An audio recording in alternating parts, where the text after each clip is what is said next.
नमस्ते, welcome to the white lotus by Kamal. आज का टॉपिक है can a curse ever turn into a blessing.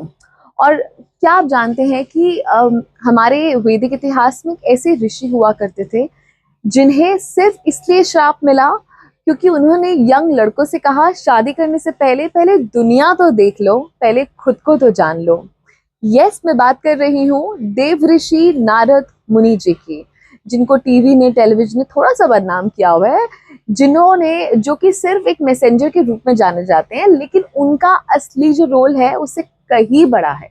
उनका काम है वैदिक विजडम, भक्ति और नॉलेज को जगह जगह पहुंचाने का। उनका नाम प्राचीन ज्योतिष की परंपरा से भी जुड़ा जाता है और उन्होंने वैदिक ज्ञान को लोगों तक पहुंचाने में बहुत बड़ा योगदान दिया है। एस्ट्रोलॉजी से उनको एसोसिएट किया जाता है।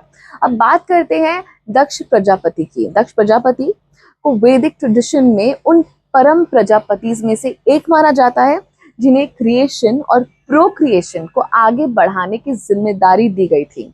उन्होंने अपने पुत्रों को भी यही रिस्पॉन्सिबिलिटी आगे दी कि वो सृष्टि को आगे बढ़ाए और लीनियज को कंटिन्यू करे। तो एक और इंटरेस्टिंग बात इसमें यह है कि दक्ष प्रजापति और नारद मुनि दोनों भाई भाई थे, क्योंकि वो दोनों ब्रह्मा के पुत्र थे। तो उस हिसाब से जो दक्ष प्रजापति के बेटे थे वो नारद मुनि के नेफ्यूज हुए। तो अब कहानी शुरू करते हैं। जब ये दो यंग प्रिंस अपनी रिस्पॉन्सिबिलिटी निभाने निकल रहे थे, तब नारद मुनि ने उनसे मिल के कहा और उनसे बात करी, उनसे एक सवाल पूछा।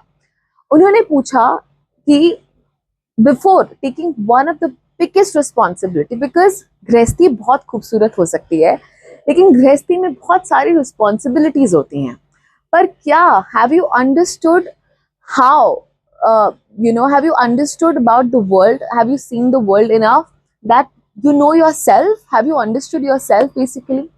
फिर उन्होंने कहा पहले दुनिया तो देख लो, ट्रैवल तो कर लो, सीखो, खुद खुद को जानो, खुद को समझो, उसके बाद डिसाइड करो कि तुम किस डायरेक्शन अपनी लाइफ को लेके जाना चाहते हो।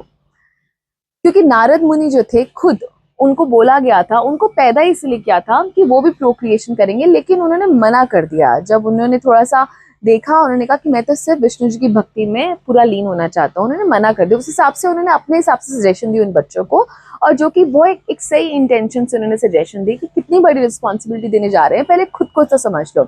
And very appropriate.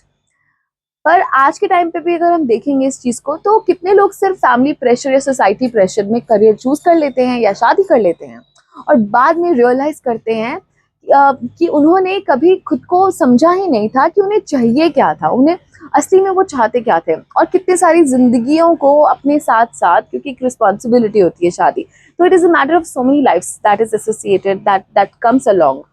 सो नारद मुनि का मैसेज मैरिज के अगेंस्ट बिल्कुल नहीं था। उनका मैसेज था कि self awareness is more important before taking any responsibility. ये बात दक्ष को पता चली, दक्ष प्रजापति को पता चली कि उनको लगा कि उनकी वजह से वो स्पिरिचुअल जर्नी पे निकल गए हैं और उस खोज में, क्योंकि वो कभी आए नहीं वापस, तो उनको लगा कि नारद मुनि इज रिस्पॉन्सिबल फॉर दैट, कि उन्होंने कहीं ना कहीं उनकी डायरेक्शन चेंज कर दी और उनका धर्म था कि प्रोक्रिएशन को आगे बढ़ाएं।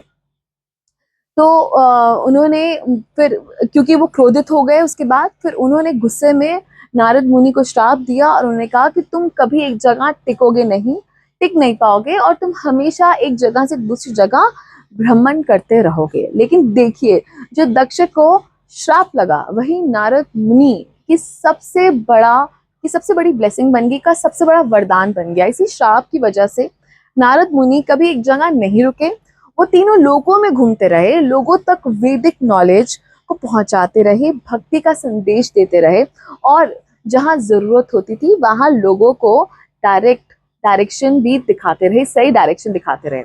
सो कभी कभी लाइफ में जो चीज हमें पंचमन लगती है वो हमें हमारे हाईएस्ट पर्पस तक ले जाती है। और शायद इसी लिए ये कहानी सिर्फ नारद मुनि की नहीं है, ये हम सबकी कहानी है। हो सकता है आज जो सेटबैक, रिजेक्शन या बदुआ जैसा लग रहा है आपको, कल कुछ साल बाद वही आपकी सबसे बड़ी ब्लेसिंग बन जाएगा। बस एक बात याद रखिए, लाइफ के सबसे बड़े डिसीजंस, चाहे वो करियर हो, मैरिज हो या कोई भी रिस्पॉन्सिबिलिटी हो, उन्हें सिर्फ प्रेशर में नहीं, अवेयरनेस के साथ लीजिए। पहले खुद को जानिए, फिर दुनिया को लीड कीजिए। This is the message.